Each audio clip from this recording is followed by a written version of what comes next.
മണികണ്ഠൻ്റെ Kandala bank പൊളിഞ്ഞു, 120 കോടി രൂപ ആൾക്ക് ആവിയായി. അപ്പോഴെന്തറിയോ, ഭാരതീയ ജനതാ പാർട്ടിയുടെ കേന്ദ്ര ഗവൺമെൻറ് ED വന്ന് ഈ LDF നേതാക്കൾ നമ്മളെ ക്ലിപ്പിട്ട് 1 കൊല്ലം ഉണ്ട തീറ്റിച്ചു. പക്ഷേ സംസ്ഥാനത്തൊരു ഇരട്ടച്ചങ്കം പിണറായി സർക്കാരുണ്ടല്ലോ, മണികണ്ഠൻ്റെ രോമത്തിൽ തൊടാൻ തയ്യാറായോ? ആയില്ല. അപ്പൊ എന്ന് പറഞ്ഞോട്ടെ.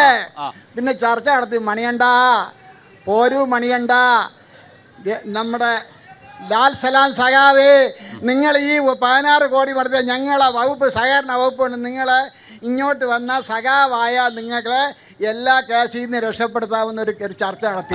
ആനാവൂർ നായപ്പോൾ സഖാവ് ഈ പ്രഷീദ് ഉണ്ടായിരുന്നു എന്നാണ് എനിക്ക് തോന്നുന്നത്. അവസാനം ചർച്ച നടത്തിയ മണികണ്ഠൻ പറഞ്ഞു, മരിച്ചാലും ഈ ചവിട്ടുകുയിലേക്ക് ഞാനില്ല, നിങ്ങൾക്ക് ചുണയുണ്ടെങ്കിൽ എൻ്റെ പേരില് എന്നെ നടപടിയെടുക്കാൻ തൻ്റെ ഉണ്ടോ പ്രഷീദ്? CPM പിണറായി എന്ന് ചോദിച്ചുകൊണ്ട് മണികണ്ഠൻ ഇപ്പോഴും ജീവിച്ചിരിപ്പുണ്ട്, നടപ്പുണ്ട്.